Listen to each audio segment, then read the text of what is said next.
Hello दोस्तों, आप सभी का फिर से स्वागत है आपके अपने YouTube चैनल आरजे स्टोरी पर। चलिए आज की कहानी शुरू करते हैं। और हाँ दोस्तों, अगर कहानी अच्छी लगे तो लाइक और सब्सक्राइब जरूर करें। रात के अंधेरे में घड़ी की सुइयां ठीक 2:30 AM पर ठहरी थीं। शहर के सबसे पॉश इलाके ग्रीनवुड कॉलोनी में एक भयानक वारदात हुई थी। पुलिस जब घटनास्थल पर पहुंची तो दरवाजा अंदर से बंद था और कमरे में कोई खिड़की भी नहीं थी। फिर भी रवि शर्मा, जो शहर का मशहूर बिजनेसमैन था, मृत अवस्था में पड़ा था। गला रेत दिया गया था, लेकिन कमरे में कोई हथियार नहीं था। हत्या कैसे हुई? उस रात रवि अपने घर में अकेला था। उसकी पत्नी नीतू शर्मा अपने मायके गई थी और नौकरों को उसने रात 10 बजे ही छुट्टी दे दी थी।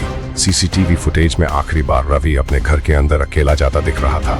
उसके बाद कोई नहीं आया, कोई नहीं गया, लेकिन फिर भी किसी ने उसे बेरहमी से मार दिया। इंस्पेक्टर अजय मेहरा जब मौके पर पहुंचे तो उन्हें सबसे अजीब चीज ये लगी कि कमरे का दरवाजा अंदर से लॉक था और खिड़की भी पूरी तरह बंद थी। ऐसे में कातिल आखिर बाहर निकला कैसे? या फिर कहीं वो अब भी अंदर तो नहीं था? पहला सुराग पुलिस ने जब घर की तलाशी ली तो एक अजीब चीज मिली, एक पुरानी घड़ी जो रवि के टेबल पर पड़ी थी, लेकिन घड़ी में समय 2:30 AM पर अटका हुआ था, जबकि पुलिस के आने तक असली समय 3:15 AM हो चुका था। क्या ये कोई संकेत था या फिर कातिल ने इसे जानबूझकर ऐसा छोड़ा था? अचानक इंस्पेक्टर अजय की नजर फर्श पर पड़ी। वहां एक छोटे बच्चे के पैर के निशान थे, लेकिन इस घर में कोई बच्चा नहीं था। तो फिर ये निशान किसके थे? दूसरा सुराग पोस्टमार्टम रिपोर्ट में आया कि रवि की मौत 2:30 AM पर हुई थी, लेकिन जब पुलिस ने पड़ोसियों से पूछताछ की तो कोई भी संदिग्ध आवाज या चीख सुनने से इनकार कर रहा था। अजीब बात यह थी कि रवि के कमरे में रखा मोबाइल गायब था और उसका लैपटॉप ऑन था, लेकिन स्क्रीन लॉक थी।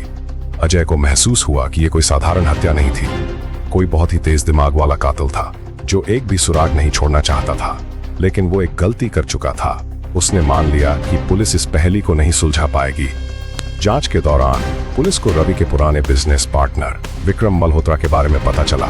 रवि और विक्रम के बीच 3 साल पहले किसी बड़ी डील पर झगड़ा हुआ था और रवि ने विक्रम को धोखा देकर उसका पूरा पैसा डुबो दिया था। लेकिन सबसे चौंकाने वाली बात यह थी कि विक्रम 2 साल पहले ही मर चुका था।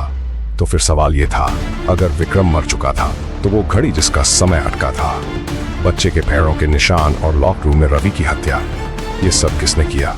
जवाब मिलेगा अगले भाग में।